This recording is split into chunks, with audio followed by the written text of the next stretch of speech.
I like these DMR V6 pedals, but they do start to squeak after a while.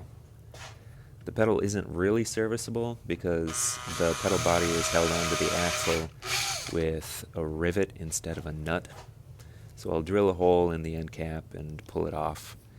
And then in that well area, I'll fill that up with chain lube and plug the hole that I just made in the cap with hot glue.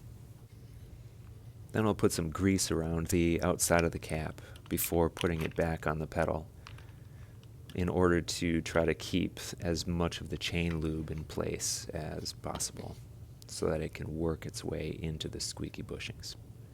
And that's all that's to it.